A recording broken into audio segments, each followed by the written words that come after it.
Shalom, Israel. It's your brother Daniel Allah. I want to give all praises, glory, and honor to Yahweh, Ba'ashem Yahushua, name of our Father, in the name of his Holy Son, which is our King, who the world ignorantly calls Jesus Christ. We're going to tap into the Gentiles in the New Testament, which are actually Israelites who fell into a Gentile state of mind, following Gentile customs, calling themselves by the Gentile names, living amongst the Gentiles, worshiping their gods, so on and so forth. So let's dive into it.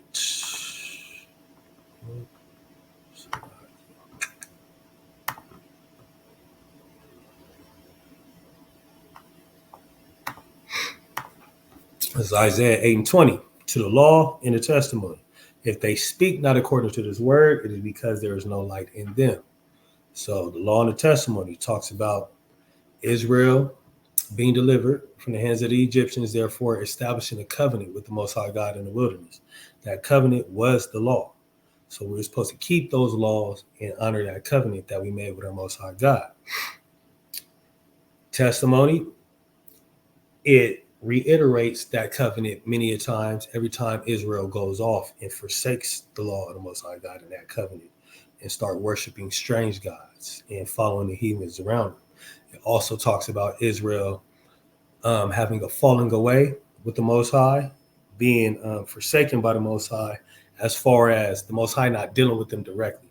He never really forsook them nor forgot them. He just stopped dealing with them directly because of how wicked Israel was. And then the reconciliation through Hamashiach, our King, Yahushua, of Israel by his sacrifice that he made for us so that we could come back to the Most High God through him, right? So we jump into Psalms 50:5. It says, gather my saints together unto me, those that made a covenant with me by sacrifice. Who made a covenant with the Most High God by sacrifice, right? It's Exodus 24:8. And Moses took the blood and sprinkled it on the people and said, behold, the blood of the covenant which the Lord had made with you concerning all the words. So that's the sacrifice that was made by the saints through the hands of Moses to honor that covenant made with the Most High God. Exodus 19:5. Now, therefore, if you will obey my voice indeed and keep my covenant, then ye shall be a peculiar treasure unto me above all people, for all the earth is mine. So the saints that made this covenant by sacrifice to God, by keeping that covenant, they would be a peculiar people unto him and put above all the people, all the other nations on the face of this earth, right? That's Exodus 34:27. The Lord said unto Moses, write thou these words, for after the tenor of these words, I have made a covenant with thee and with Israel. So those saints spoken of in Psalms that made a covenant by sacrifice, that in Exodus 19 is to be above all the other nations, are the Israelites, the nation of Israel. So that is the nation that the Most High chose to deal with and give his covenant to and make a special people above everyone else. All right, so Leviticus 26:9, for I will have respect unto you and make you fruitful and multiply you and establish my covenant with you. That's Israel, right? He's going to have respect unto Israel. He's going to make Israel fruitful. He's going to multiply Israel as the stars of the heaven and the sand of the sea and establish this covenant with Israel. Now, if you look at the Negroes, Latinos, and Native Americans as one nation like we're supposed to, we are just like the sands of the sea and the stars of heaven. We're innumerable. You feel me? We are a fruitful people. You cannot kill us off. We reproduce at a very high rate, and that was a blessing that was given to us by the Most High God. So we established that the law, the covenant, is with Israel, right? Now, the prophets also came out of Israel. The Most High dealt with Israel and rose up prophets from the nation of Israel. It's Amos 2:11. And I raised up your sons for prophets, and of your young men of Nazarite for Nazarites. Is it even thus, O ye children of Israel, saith the Lord? So, to the law, to the testimony, which is the prophets, both of them come from Israel. Both of them are Israel. Both of the law and the prophets were chosen for and out of Israel, right?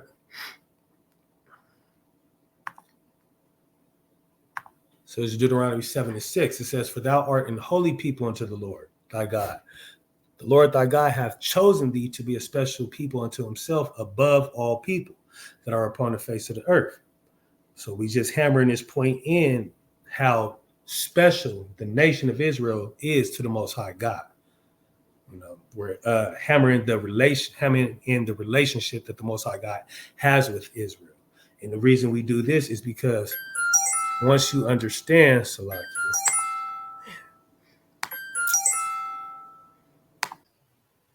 Salakia, constant interruptions. All right. So once again, like I was saying, we're establishing the point that Israel is important to the Most High God, and understanding this, that he's dealt with Israel in this sort of manner,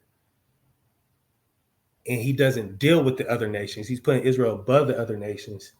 Then how is he going to therefore change his mind and cause Israel to be equal with the other nations and partaking of the blessing and in the kingdom of heaven, you know, and the promises that were made when he's never dealt with these other nations? We're going to prove that. It's Deuteronomy 4:5-6. Behold, I have taught you statutes and judgments,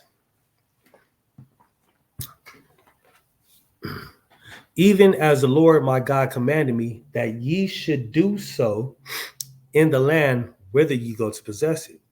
Keep therefore and do them, for this is your wisdom and your understanding in the sight of the nations, which shall hear all these statutes and say, surely this great nation is a wise and understanding people. All right. So the Most High taught us these statutes and judgments, and this is supposed to be our wisdom amongst the other nations. The nations are supposed to see us and see how we carry ourselves and hear these statutes and laws that we live by and say, man, these people right here are wise. These are truly the Lord's people. The Lord is really dealing with these people right here, this nation. All right, let's go to Psalms 147:19. It says, he sheweth his word unto Jacob, and his statutes and judgment unto Israel. He hath not dealt so with any nation, and as for his judgments, they have not known them. Praise ye Yahweh. So it says he hasn't dealt with the other nations in the manner that he deals with Israel. Right?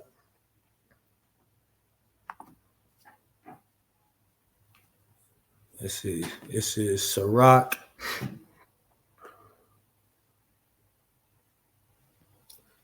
Oh, Sirach, what's that? So this Sirach 24, verse 6. Starting at verse 6 says, in the ways of the sea and in all the earth and in every people and nation, I got a possession. This is wisdom speaking, right? So it says, in every people and nation, I got a possession. With all these, I sought rest. Wisdom is seeking where to rest at. Where is wisdom going to abide at? This is where wisdom is seeking. And in whose inheritance shall I abide? So the creator of all things, the Most High, gave me a commandment, and he that made me caused my tabernacle to rest, and said, let thy dwelling be with Jacob, and in thine inheritance in Israel. So the Most High God gave wisdom a commandment and said, you're going to dwell with Jacob, and your inheritance is going to be with the nation of Israel. He created me from the beginning. He created me from the beginning before the world, and I shall never fail. In the holy tabernacle I served before him, and so was I established in Zion. So this is wisdom that, you know, she is established in Israel. Remember, it said that the nations shall look at us and be like, this is a wise and understanding people. Why? Because wisdom abides with the nation of Israel. It's Baruch 4:4. It says, O Israel, happy are we, for the things that are pleasing to God are made known unto us. Be of good cheer, my people, the memorial of Israel, right? So the good things, the law, the covenant that we made with our God, the law, that's what's pleasing to the Most High. And that's what's made known unto us, not with any other nation. We're supposed to make these things known to the other nations. The Most High made it known unto us personally. So it's Deuteronomy chapter 10, going to start at verse 12. It says, and now Israel, what doth the Lord thy God require of thee but to fear the Lord thy God, to walk in all his ways, and to love him, and to serve the Lord thy God with all thy heart and with all thy soul. Now, why right here does it not say, now the whole world? What does the Lord require of you? It's saying, Israel, this is what the Lord requires of you. Why? Because you're who the Most High God gave his covenant to. You are the nation who he commanded wisdom to abide with. You are the ones he chose to be special and above all the other nations to display wisdom and understanding. All right. Verse 13, to keep the commandments of the Lord and his statutes, which I command thee this day for thy good. Behold, the heaven and the heaven of heavens is the Lord thy God, the earth also, with all that therein is. Only the Lord had a delight in thy fathers to love them, and he chose their seed after them, even you, above all people, as it is this day. So the Most High took a delight in our forefathers, Abraham, Isaac, and Jacob, and chose their seed and made us a people above all the other people. Even until to this day, we are still above all the other nations in the eyes of the Lord. It says, circumcise therefore the foreskin of your heart and be ye no more stiff-necked. Why? Because we were a hard-headed people. We still are a hard-headed people. All right? So it's Isaiah 40, verse 15 and 17. Behold, the nations are as a drop of a bucket and are counted as the small dust of the balance. Behold, he taketh up the isles as a very little thing. So now let's say the world is a bucket, right? And the water inside that bucket are different nations. It says the water that drops out of the bucket are the other nations. The water that stays in the bucket, you can compare that to the children of Israel. So it says, basically, if you're walking around with a 5-gallon bucket of water, you're not going to care about those little droplets that splash out while you're walking. You're worried about that bucket full of water, the water that stayed in there. Verse 17 says, all nations before him are as nothing, and they are counted to him less than nothing in vanity. So that's how the Lord looks at the other nations. He didn't deal with the other nations. He never dealt with the other nations. We're special. They're nothing. 2 Ezra 6, 55 through 56 says, all this have I spoken before thee, O Lord, because thou madest the world for our sakes. For who? For Israel. As for the other people, which also come of Adam, thou hast said that they are nothing but be like unto spittle. So all the other nations that are not Israelites are like spit to the Most High, a nasty taste in his mouth, right? And has likened the abundance of them unto a drop that falleth from a vessel. All right. So now that we've established our relationship with the Most High God, how he views us to be a special people, and he looks at the other nations as a drop, we're going to transition into the time of us being casted away as if we were nothing, as if we were those other nations, to where the Most High stopped dealing with us. But even deeper, a time where we even casted away Israelites. Right?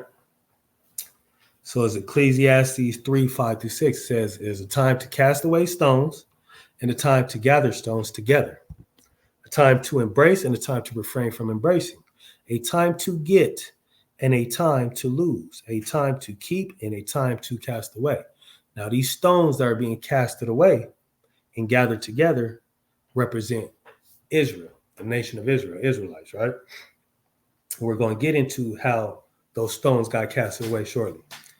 It's Matthew 3 and 9 says, and think not to say within yourselves, we have Abraham to our fathers, for I say unto you, that God is able of these stones to raise up children unto Abraham. So we just proving that these stones represents people, more so Israel. Acts 4 and 11. This is the stone. This is talking about who the world called Jesus Christ, which was set at naught of you builders, which is become the head of the corner. Right? Exodus 28 and 9. Thou shalt take 2 onyx stones, engrave on them the names of the children of Israel. So the stones being casted away and gathered together is the children of Israel. The cast away is the Israel forsaking the covenant, the law of the God, following the heathenistic ways, being casted away, becoming Gentiles, and the gathering together is the reconciliation. All right. Let's get 1 Peter 2 and 5. This is 1 Peter 2 and 5 says, ye also, as lively stones, are built up a spiritual house and holy priesthood to offer up spiritual sacrifices acceptable to God by Jesus Christ. So we see us being referred to once again as stones, right? Now it's Romans 11. Yeah, start at verse 15. Says, for if the casting away of them be the reconciling of the world, or the casting away and the gathering together, what shall the receiving of them be but life from the dead? So the casting away sets it up for a reconciliation of the world. What world? The world of Israel, right? Let's go down to 25 real quick. It says, for I would not, brethren, that ye should be ignorant of this mystery, lest ye should be wise in your own conceits. Well, it's a mystery that Israelites were the Gentiles that were going to be reconciled and brought back into the fold, brought back into the commonwealth and the blessings and the promises that the Israelites were given. Also the covenant, right? It says, lest ye should be wise in your own conceits. That blindness in part is happened to Israel until the fullness of the Gentiles come in. And so all Israel shall be saved. So once the fullness of the Gentiles come in, once the Gentiles come back into the fold, right? And then the salvation comes to Israel. And then you have the kingdom of heaven. And then those Israelites who we lose on this side, or who are lost on this side, come back after judgment, get reborn back into the kingdom of heaven, and all of Israel shall be saved. As it is written, there shall come out of Zion the deliverer, and shall turn away ungodliness from Jacob. For this is my covenant unto them, when I shall take away their sins. So it says, so the deliverer is going to come out of Zion and shall turn away the ungodliness from Jacob, from Israel, not from the world, not from all the other nations, from Jacob. For this is his covenant with Israel when he shall take away their sins. And we're going to touch on that also. All right. So let's prove who this world is talking about. Now they got that from this right here. It says Isaiah 45 and 17. But Israel shall be saved in the Lord with an everlasting salvation. Ye shall not be ashamed nor confounded, world without end. Let's go back. So that's what it's talking about in verse 15, when it says, for the casting away of them be the reconciling of the world, right? Reconciling of the world. But Israel shall be saved in the Lord with an everlasting salvation. That's the reconciling. Ye shall not be ashamed nor confounded, world without end. So that's the reconciling of the world, the reconciliation of the world of Israel, right? Isaiah 45 and 25. And the Lord shall all the seed of Israel be justified and shall glory. All right.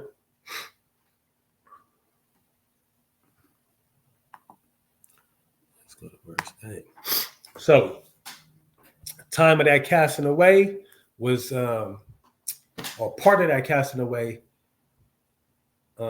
deals in the times of Ezra and Nehemiah. Let's get Ezra's chapter 9 real quick, verse 1 and 2. It says, Ezra chapter 9, starting at verse 1. Now, when these things were done, the princes came to me, saying, the people of Israel and the priests and the Levites have not separated themselves from the people of the lands, doing according to their abominations. So this is the Israelites following the heathen, joining themselves unto the people around them, the heathens, the Gentiles of those lands around them, and following after abominations. Even the Canaanites, the Hittites, the Perizzites, the Jebusites, the Ammonites, the Moabites, the Egyptians, and the Amorites. For they have taken other daughters for themselves and for their sons, so that the holy seed have mingled themselves with the people of those lands. Now, these nations right here, the key thing to know about these nations is we were given commandment on how to deal with these nations, right? So this is why this is such a big deal in the time of Ezra. we were given commandments on how to deal with these nations. All right, so let's see. One of the commandments. These nations. So this is Deuteronomy 20 and 17. Matter of fact, let's start at 16. It says, but of the cities of these people, which the Lord thy God doth give thee for an inheritance, thou shalt save alive nothing that breatheth. So this is basically the Most High saying, kill everything once you go into these cities. Right? But thou shalt utterly destroy them, namely the Hittites and the Amorites, the Canaanites and the Perizzites, the Hivites and the Jebusites, as the Lord thy God hath commanded thee, that they teach you not to do after all their abominations, which they have done unto their gods, so should ye sin against the Lord your God. So these nations that were spoken about right here in Ezra, we were to completely destroy them so that they wouldn't teach us after their manners, to do after their abominations. Now, these people did wicked things that the Lord absolutely hated, right? And that's why he destroyed them out of that land that he loved and gave that land to us. Let's get Nehemiah 13. Matter of fact, let's see some of these abominations which these people did.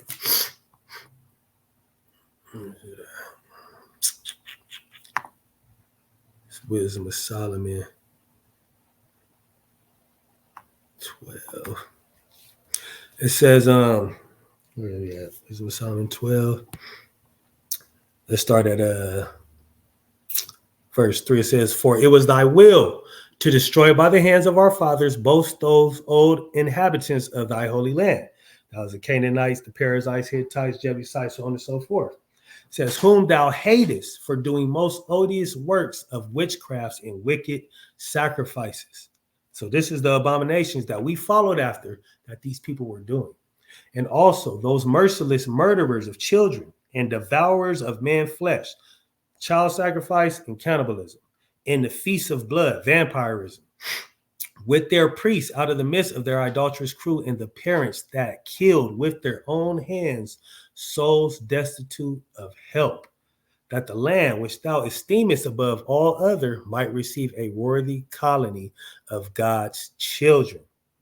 So right there is telling you these abominations that they did and why the Most High wanted them utterly destroyed out the land so that they could get a land to us, but also why we were not to deal with these people, nor to give our sons hand in marriage with these people because of these abominations that we followed after that they did, right?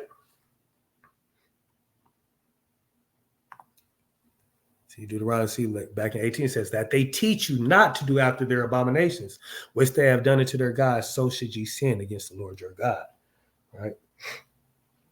So let's go back to where we at? Ezra. Now, let's go jump down here because where we at?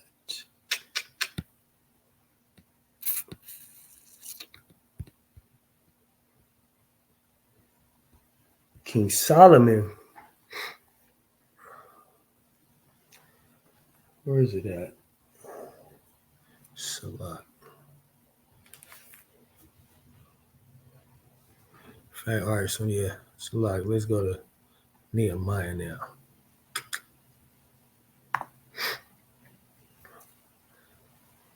So this is Nehemiah chapter 13. Let me read it out here. So it's Nehemiah 13. Let's go to 23. It says, in those days also saw I Jews that had married wives of Ashdod, of Ammon, and of Moab. And their children spake half in the speech of Ashdod, and could not speak in the Jews' language, but according to the language of each people. So they were finding Jews who married wives of Ashdod, Ammon, and Moab, and the children that they had with them didn't even speak the Jews' language. So they're speaking the language of the heathen, but not only that, they're guaranteed following the customs of the heathen also in their wicked practices, worshiping their gods. Go down 25. It says, and I contended with them and cursed them and smote certain of them and plucked off their hair. So he rebuked them, basically, cursed them out, and even smacked some of them, even hit some, struck some of them, right? It says, all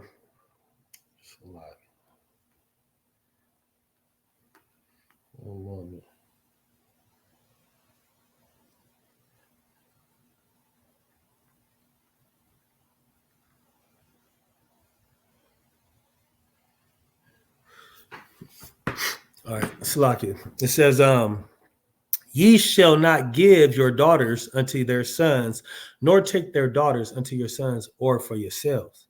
Verse 26, did not Solomon, king of Israel, sin by these things? Yet among many nations was there no king like him, who was beloved of his God, and God made him king over all Israel. Nevertheless, even him did outlandish women cause to sin, right? So King Solomon didn't sin by taking these women to wife. We're going to show you why and how he sinned, right? So it's 1 Kings. Let's start at 1. It says, but King Solomon loved many strange women, together with the daughters of Pharaoh, women of Moabites, Ammonites, Edomites, Zidonians, and Hittites, right? Of the nations concerning which the Lord said unto the children of Israel, ye shall not go in to them, neither shall they come in unto you, for surely they will turn away your heart after their gods. Solomon clave unto these in love, and he had 700 wives, princesses, and 300 concubines, and his wives turned away his heart. Verse 4, for it came to pass, when Solomon was old, that his wives turned away his heart after other gods, and his heart was not perfect with the Lord his God, as was the heart of David his father. So that's where Solomon sinned at. For Solomon went after Ashtaroth, the goddess of the Sidonians, and after Milcom, the abomination of the Ammonites. And Solomon did evil in the sight of the Lord, and went not fully after the Lord, after did David his father. Then did Solomon build an high place for Chemosh, the abomination of Moab, in the hill that is before Jerusalem, and for Molech, the abomination of the children of Ammon. And likewise did he for all his strange wives, which burnt incense and sacrificed unto their gods. And the Lord was angry with Solomon, because his heart was turned from the Lord God of Israel, which had appeared unto him twice. Right?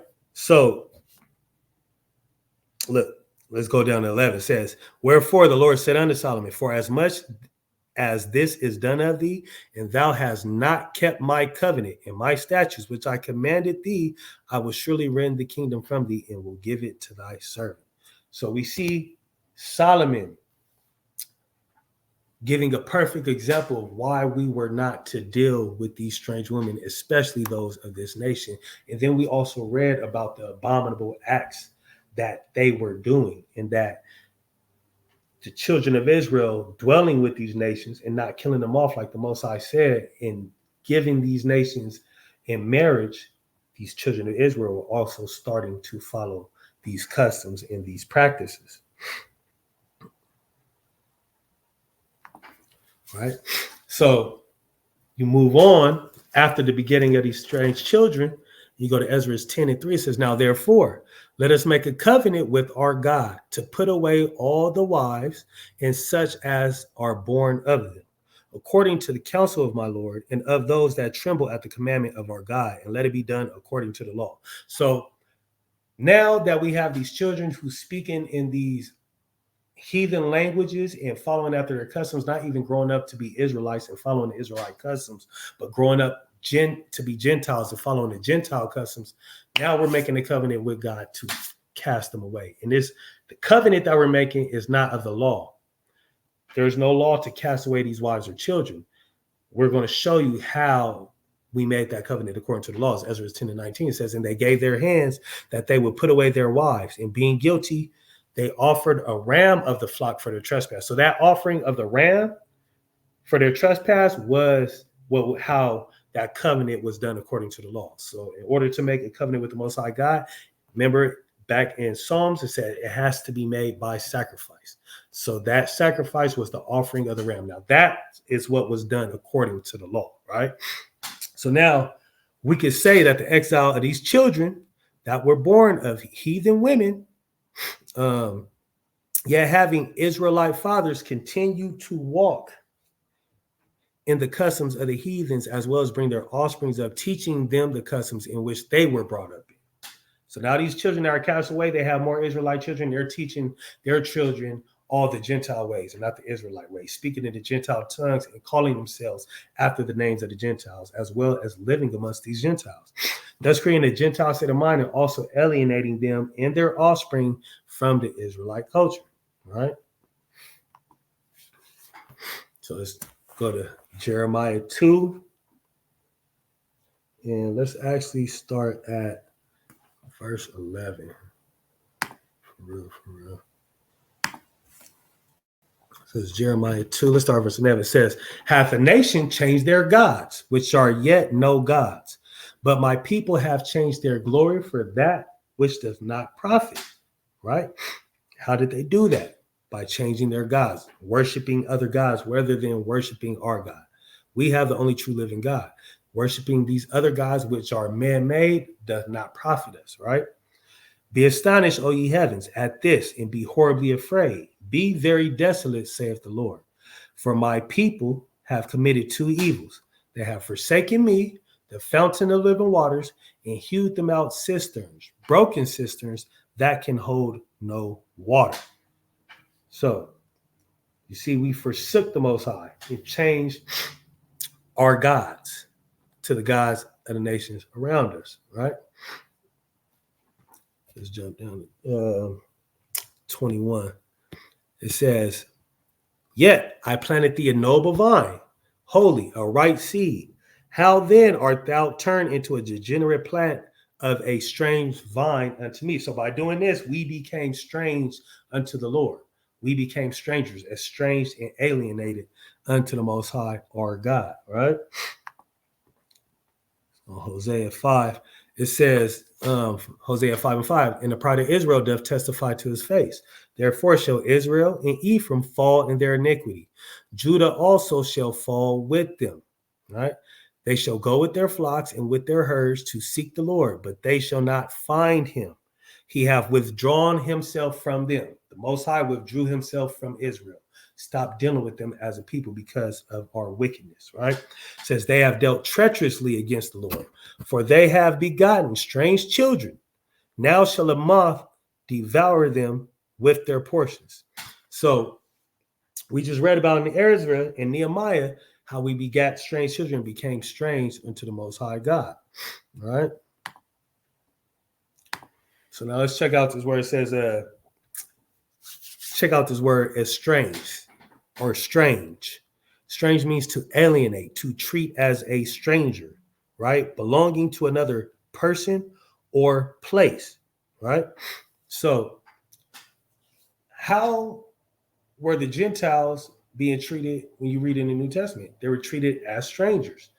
These were Israelites who estranged themselves, became Gentiles, worshiped other gods, called themselves by the names of the other nations. So that's exactly how the people of Jewry then during that time that lived in Jerusalem, lived in Judea, treated the Israelites. They treated them just as if they were Gentiles, right?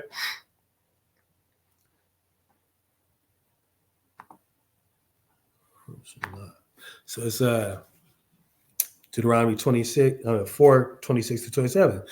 And Most High knew about this. Said, I call heaven and earth to witness against you this day, that ye shall soon utterly perish from off the land whereunto you go over Jordan to possess it, that ye shall not prolong your days upon it, but shall utterly be destroyed. And the Lord shall scatter you among the nations, and ye shall be left few in number among the heathens, whither the Lord shall lead you. Right? So a part of that is that casting away, being scattered amongst the nations and being left in few amongst the nations. A bigger part of that took place over here in the New World and after the time of Hamashiach, the diaspora, us fleeing into the parts of Africa from the Roman besiegement, and then transatlantic slave trade and being scattered all over the world amongst all the heathen. Now, other than the casting away period, where we were actually casting Israelites away who were not living as Israelites, you also have a Hellenization period, right? That comes during the time of the Greek rulership. Now, that casting away period happened around the time of the Persian rulership. Now, right after the Persian rulership, you have the Greek rulership, and then we have a Hellenization period after the casting away, right? So the Hellenistic period says Hellenization or Hellenism refers to the spread of the Greek culture that had begun after the conquest of Alexander the Great in the 4th century BCE.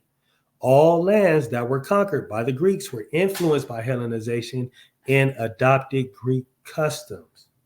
So let's read on Antiochus Epiphanes a little bit real quick.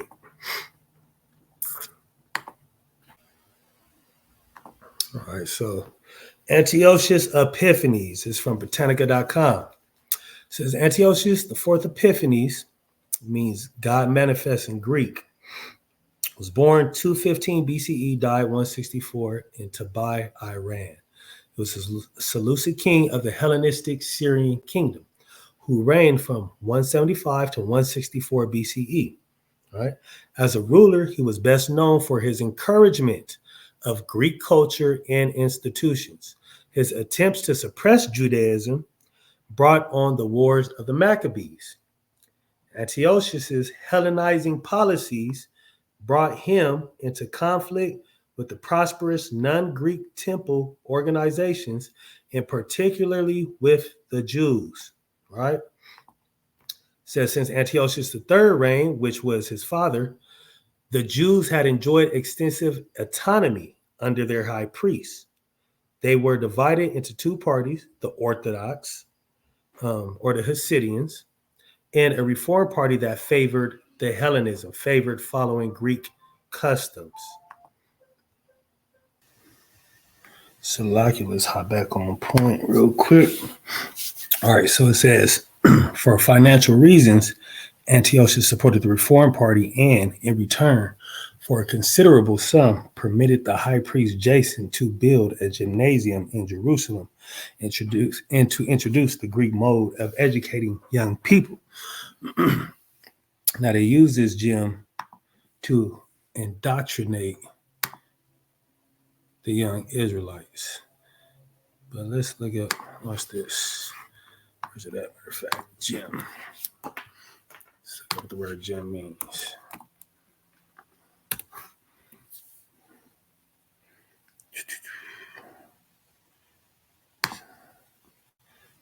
So, it says gymnasium, a place of exercise, from Latin gymnasium, school for gymnastics, from Greek gymnasion, a public place where athletic exercises are practiced, gymnastics, school in plural, bodily exercises, from gymnasium, to exercise or train, literally or figuratively, literally to train naked, right? The word comes from gymnos, which means naked. So they put a naked training place. What's this? So they put a naked training place in the temple. We're going to get into that. It says in 172, for an even bigger tribute, he appointed Menelaus in place of Jason. In 169, however, while Antiochus was campaigning in Egypt, Jason conquered Jerusalem, with the exception of the citadel, and murdered many adherents of his rival Menelaus. When Antiochus returned from Egypt in 167, he took Jerusalem by storm and enforced its Hellenization. The city forfeited its privileges and was permanently garrisoned by Syrian soldiers. All right. So let's read about this account right here. Yeah. So this first piece, let's check this out real quick.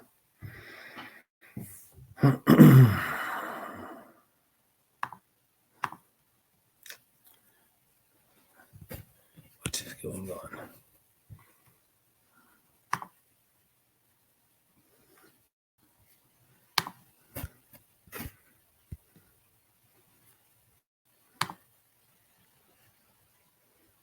So this is First Maccabees 1. We're going to start at verse 40. Actually, let's start at verse 39. It says, her sanctuary was laid waste like a wilderness. Talk about Israel. Her feasts were turned into mourning, her Sabbaths into reproach, her honor into contempt. As had been her glory, so was her dishonor increased, and her excellency was turned into mourning. Verse 41, moreover, King Antiochus wrote to his whole kingdom that all should be one people. We've seen that last time in Babylon, where they made the Tower of Babel. What the Most High do? He sent the angels down to confound them and confuse their languages, because the Most High is not with a one world order or everybody being together, right? Like I said, Israel is above all the nations. So verse 42, it says, and everyone should leave his laws. So all the heathen agreed according to the commandment of the king. Yea, many also of the Israelites consented to his religion and sacrificed unto idols and profaned the Sabbath. For the king has sent letters by messengers unto Jerusalem and the cities of Judah that they should follow the strange laws of the land, and forbid burnt offerings and sacrifice and drink offerings in the temple, and that they should profane the Sabbaths and festival days, and pollute the sanctuary and holy people, set up altars and groves and chapels of idols, and sacrifice wine's flesh and unclean beasts, that they should also leave their children uncircumcised and make their souls abominable with all manner of uncleanliness and profanation, to the end they might forget the law and change all the ordinances, right? And whosoever would not do according to the commandment of the king, he said he should die. In the selfsame manner wrote he to his whole kingdom, and appointed overseers over all the people, commanding the cities of Judea to sacrifice city by city. Then many of the people were gathered unto the heathen, to wit, everyone that forsook the law, talking about the Israelites who forsook the law, and so they committed evils in the land. All right? Now look, it says, verse 49, to the end they might forget the law and change all the ordinances. And that's just what this devil likes to do.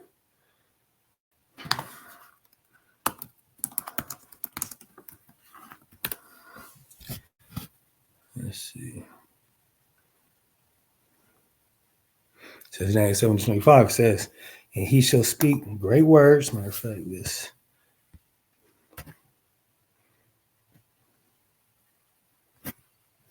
So look. And he shall speak great words against the Most High, and shall wear out the saints of the Most High, and think to change times and laws, and they shall be given into his hand until the time and times and the dividing of his time. See, that's what Esau do. He looks to change the ordinances of the land in which he ruled and get everyone to conform to him. Just like nowadays, he spreads his armies across the world, invades countries, and then indoctrinate them with his white supremacy, Christianity, and democracy, should I say. All right. So.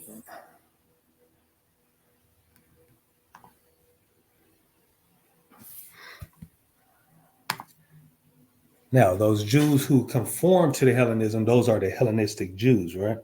So let's get the account of the gymnasium part.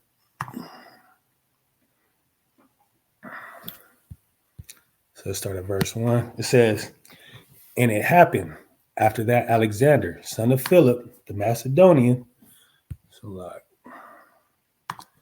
who came out of the land of Chetam, had smitten Darius, king of the Persians, and Medes, that he reigned in his stead, the first over Greece. So this is after the casting away, after the Persian Empire. Now we're getting into the Hellenization with the Greeks' rulership. It says it made many wars and won many strongholds and slew the kings of the earth, and went through to the ends of the earth and took spoils of many nations, insomuch that the earth was quiet before him, whereupon he was exalted and his heart was lifted up. He got proud, just like this devil do when he goes and he conquers. And he gathered a mighty strong host and ruled over countries and nations and kings who became tributaries unto him. And after these things he fell sick and perceived that he should die. Wherefore he called his servants, such as were honorable and had been brought up with him from his youth, and parted his kingdom among them while he was yet alive. So Alexander reigned 12 years, and then he died. And his servants bare rule, everyone in his place. And after his death, they all put crowns upon themselves. So did their sons after them many years, and evils were multiplied in the earth. See that? The wicked start ruling, Esau start ruling, evil start multiplying in the earth. Verse 10, and there came out of them a wicked root, Antiochus, surname Epiphanes, who we were just talking about, son of Antiochus the king, who had been a hostage at Rome. And he reigned in the 137th year of the kingdom of the Greeks. In those days, when went there out of Israel wicked men, who persuaded many, saying, so these are Israelites persuading other Israelites, saying, let us go and make a covenant with the heathen that are round about us. For since we departed from them, we have had much sorrow.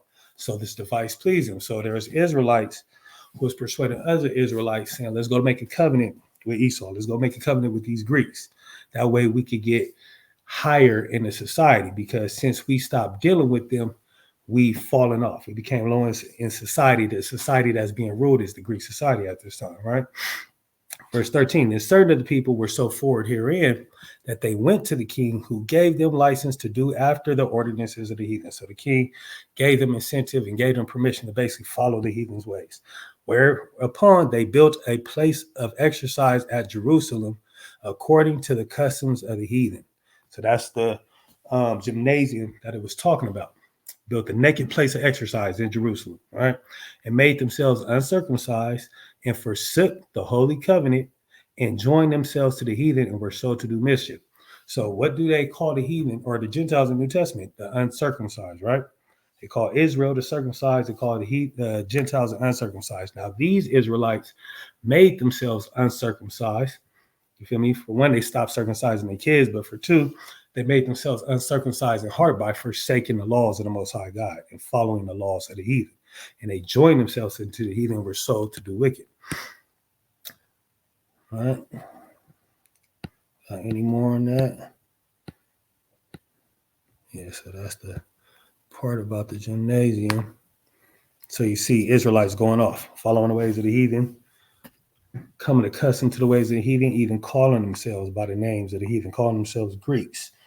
Now let's see some more Israelites who called themselves Greeks, matter of fact.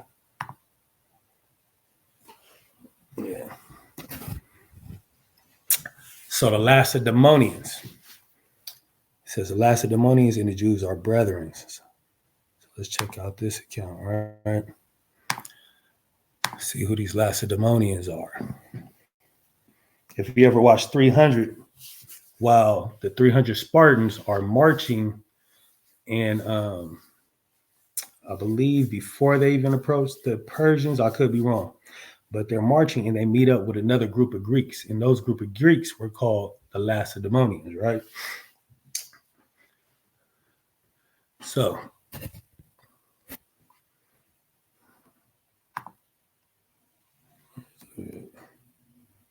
like 12.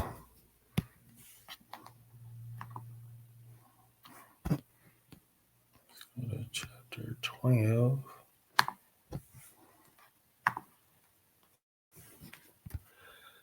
All right, start at verse 1. This is First Maccabees, chapter 12, verse 1. It says, now when Jonathan saw that time served him, he chose certain men and sent them to Rome to confirm and renew the friendship that they had with them. He sent letters also to the Lacedaemonians and to other places for the same purpose, right? So Jonathan is renewing the friendship of Israelites, the Lacedaemonians, and also making a league with the Romans. I believe it was to help them out against the Greeks. And so it says, so they went to Rome and entered into the Senate and said, Jonathan, the high priest, the same one that built the gymnasium, and the people of the Jews sent us unto you, to the end ye should renew the friendship which ye made with them in league as in former time. It says, upon this the Romans gave them letters unto the governors of every place that they should bring them into the land of Judea peaceably. And this is the copy of the letters which Jonathan wrote to the Lacedaemonians. Said Jonathan, the high priest, and the elders of the nation, and the priests, and the other of the Jews, unto the Lacedaemonians, their brethren, send greeting. There were letters sent in times past unto Onias, the high priest, from Darius, the Persian ruler, who reigned then among you, to signify that ye are our brethren, as the copy here underwritten doth specify. Verse 8, at which time Onias entreated the ambassador that was sent honorably, and received the letters wherein declaration was made of the league and friendship. Therefore, we also, albeit we need none of these things, that we have the holy books of scriptures in our hands to comfort us, have nevertheless attempted to send unto you for the renewing of brotherhood and friendship, lest we should become strangers unto you altogether. If there is a long time past since ye sent unto us, we therefore at all times without ceasing, both in our feasts and other convenient days, do remember you in sacrifices which we offer, and in prayers, as reason is, and as it becometh us to think upon our brethren. So you have Jonathan saying that they've been remembering the Lacedaemonians, right? These Greek Israelites who call themselves Lacedaemonians, been remembering them in their sacrifices and in their prayers, basically praying for their brethren. It says, and we are right glad of your honor. As for ourselves, we have had great troubles and wars on every side, for as much as the kings that are round about us have fought against us. Talking about Antiochus. Howbeit, we would not be troublesome unto you, nor to others of our confederates and friends in these wars. Basically, we're not going to trouble you about these wars. We got this. For we have help from heaven that succoureth us, so as we are delivered from our enemies, and our enemies are brought under foot. For this cause we chose Numenius, the son of Antiochus, and Antipater, his son, the son of Jason, and sent them unto the Romans to renew the amity that we had with them in the former league. We command them also to go unto you and to salute you and to deliver you our letters concerning the renewing of our brotherhood. All right.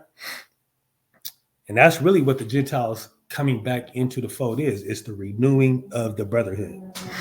Wherefore now ye shall do well to give us an answer thereto. And this is the copy of the letter which Onias sent. Arius, king of the Lacedaemonians, to Onias, the high priest. Greeting. It is found in writing. Now, this is the Lacedaemonians, the king of the Lacedaemonians, saying that it is found in writing that the Lacedaemonians and the Jews are brethren, and that they are of the stock of Abraham. They were Israelites, right? Now, therefore, since there is come to our knowledge, ye shall do well to write unto us of your prosperity. We do write back again to you that your cattle and goods are ours, and ours are yours. We do command, therefore, our ambassadors to make report unto you on this wise. So basically saying, what's ours is yours, what's yours is mine. We family, right? Now, when Jonathan heard that Demetrius' princes were come to fight against him, matter of fact, that's it right there. Yeah, so you have this account where the Lacedaemonians and the Jews are writing back and forth to each other, confirming their brotherhood, saying they even found it in writing, right? Found it in the registry that they were brothers. So now let's check out and see who the Lacedaemonians are, right? So in the movie 300, you have the Spartans, which are different from the Lacedaemonians. But you go to Arms Institute of Biblical Archaeology, it says the Spartans were actually the Lacedaemonians. The Spartans were not native to Greece. The historian Herodotus wrote that the Spartans arrived in Greece from Egypt. As we know, Israelites constantly fled into Egypt, right? The Spartans are also noted for celebrating new moons, an Israelite practice, and the seventh day of the month, which is the Sabbath. And the Spartans are known to have worshipped a great lawgiver from their dim past, which we know is Moses. All right. So this is just what we read out of the Apocrypha and First Maccabees right here. So now we're reading that the Spartans are the Lacedaemonians. The Lacedaemonians are Israelites, brethren with the Jews. So this right here is plain facts of Israelites calling themselves by another name, practicing another custom, even though it says right here they practice the new moons and the Sabbath and knows about Moses, but still they are in a Gentile state of mind. They are Gentiles. They're calling themselves by a Gentile name, living amongst the Gentiles, fighting for the Gentiles, right? Now let's check out some Spartan archaeology. So this is ancient Spartan art. Look at his dark skin. Look nothing like they do in the movie 300, right? Brown skin. You see, they could paint the horse right, so they could definitely paint the people white, but they didn't. They had dark brown color. Go to the next one. Look. See these braids in their hair? All right. Black. Even on his vase. Black. All right. Even got a brown one right there. Let's check this one out. Watch this one right here. Dark skin, just like the dark horse, but look, you got the braids. See? Israelites, Lacedaemonians, Spartans, Israelites, born soldiers, following Greek customs, worshiping Greek gods, calling themselves by Greek names, but Israelites, Hellenized Israelites. All right. So let's read about some more Hellenized Israelites real quick. So you got the Grecians in Acts. Now, Acts 6:1 says there was a murmuring among the Grecians against the Hebrews because the Grecians' widows were being ignored in the daily service. Now, these were actual Greeks, actual natural Gentiles who were not Israelites, right? That were in the Gentile state of mind. These were actual Gentiles from a whole nother nation. Why would they even worried about their widows being included in the daily services with the Hebrews, right? So these are Israelites calling themselves Grecians. Acts 9:29 states that Paul was speaking boldly in the name of the Lord and disputed against the Grecians, right? Acts 11:20, they also went to Antioch and spoke unto the Grecians, preaching of our Lord, Mashiach.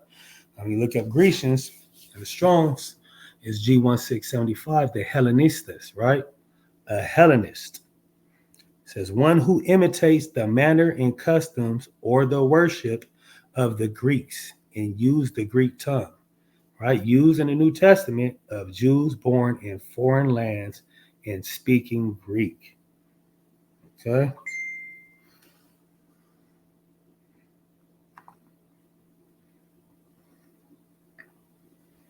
In fact, let's even look into this because you can even look in here. It'll try to even switch it up on you when you look up Greek, right?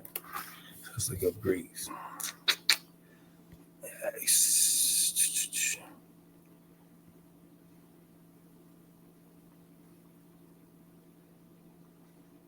So let's look at the one where Paul circumcised a person in front of the Jews because they all knew his father was a Greek. Now, he's not going to take, matter of fact, it's a bad example, but he's not going to take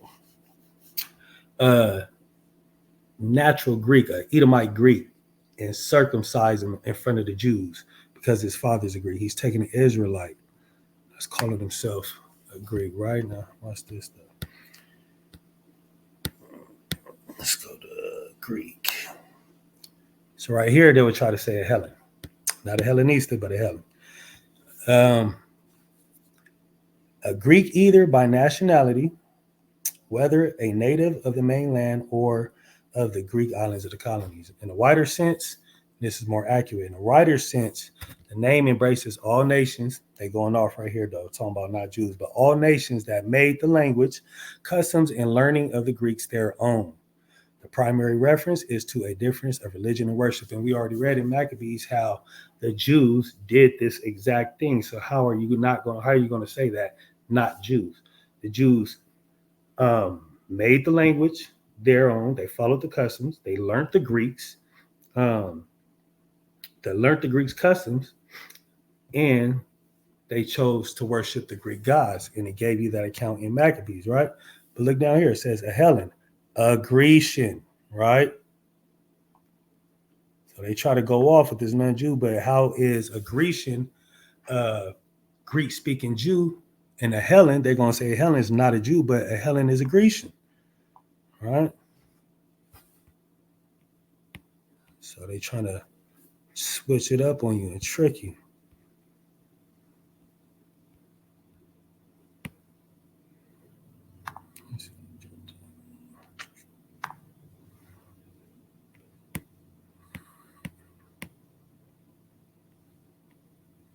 So even Gentile, same word, Hellen, right? So in this New Testament, these Hellens are really Hellenistas. They're Grecians. There are Greek-speaking Jews, right?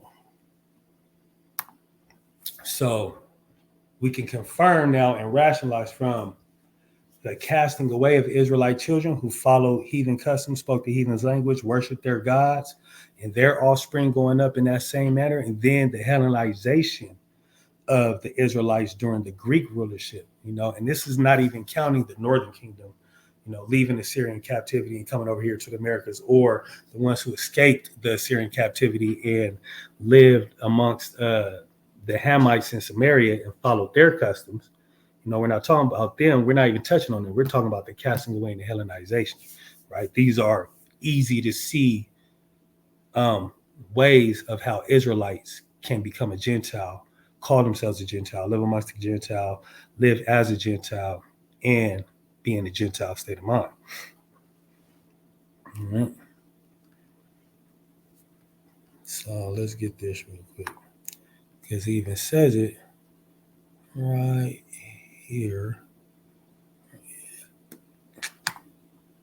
1 Corinthians chapter 12, start at 1. It says, now concerning spiritual gifts, brethren, I would not have you ignorant that what? Ye know that ye were Gentiles, right? Carried away unto these dumb idols in which you were led. So Paul is telling them, brethren, ye know you were Gentiles, right? Brethren, a brother, whether born of the same two parents or only of the same father and mother, having the same national ancestor, belonging to the same people or countrymen, right? So that brethren that he's talking about are Israelites, right?